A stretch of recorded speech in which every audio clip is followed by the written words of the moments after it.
Hello, welcome sa ating YouTube channel for Math Haters. Ngayong araw ang ating pag-aaralan ay adding fraction with unlike denominators. So, ang adding fraction with unlike denominators, ito yung pag-add ng dalawang fraction na kung saan ay magkaiba yung kanilang denominator. So, para maintindihan natin ito, ay wag na natin pang patagalin pa. Ito ang ating given. So, number 1, 5 over 9 plus 1 over 3.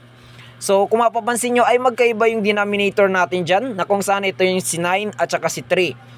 So, sa pagsasolve ng unlike denominators, madali lang naman siyang gawin dahil ang gagawin lang natin dyan ay yung maliit na number ay magbe-base siya dun kay malaking number. Yung maliit na number natin dyan ay si 3, tapos yung malaking number natin is si 9. So, ang gagawin lang natin dyan ay para maging 9 yung 3 natin, ay magmumultiply tayo ng 3 sa kay 3, tapos magmumultiply din tayo ng 3 kay 1. So, ganito ang kanyang magiging itsura. Okay, nakita nyo.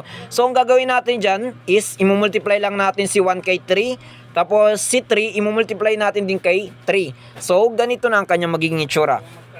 So, kung mapapansin nyo ay nagkapareho na yung kanilang denominator. So, ang gagawin na lang natin dyan ay i-add lang na lang natin yung 5 at saka 3. 5 plus 3 equals to 8. Tapos, copy na lang dyan sa 9. So, 8 over 9 ang ating answer. So, yan na yung final answer natin. Okay, minsan kasi ay hindi agad-agad yan yung magiging final answer natin. Okay, para malaman natin kung yan na talaga yung final answer natin is kapag nakita nyo is add number yung sa numerator natin, tas even number naman sa denominator natin, ibig sabihin yun na yung final answer. Okay? Kapag baliktarin naman natin, kapag yung even number naman natin is nandyan sa numerator, tapos yung odd number natin ay dyan sa denominator, kapag nakita nyo ganun is, ibig sabihin nyo na talaga yung final answer. Katulad ng nakikita nyo na 8 over 9. Even number yung 8, tapos odd number yung 9. So, that's it. Okay, number 2. Okay, number 2 is iba naman dun sa situation ng ating number 1. So, ganito. Ito yung ating number 2. 5 over 17 plus 2 over 3. So, yung ginawa natin sa number 1 kanina is nagbe-base yung maliit na number sa malaking number. So kung gagawin natin yung way na yun dito sa number 2 ay hindi po pwede.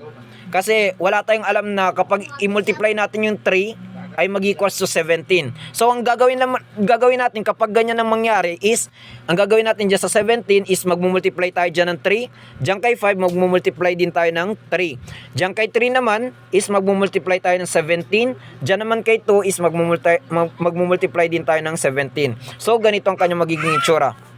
So, ang gagawin na lang natin dyan ay imumultiply na lang natin silang lahat.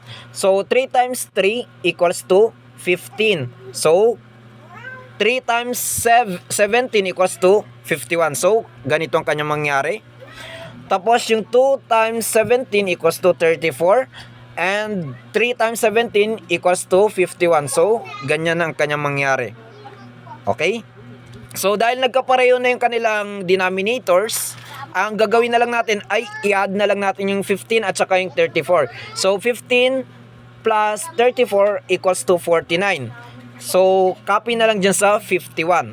So, ang ating final answer is 49 over 51. So, ganun sa sinabi ko, na kapag nakita nyo yung may add sa ating answer, ibig sabihin, at saka may even, ibig sabihin, yun na yung final answer.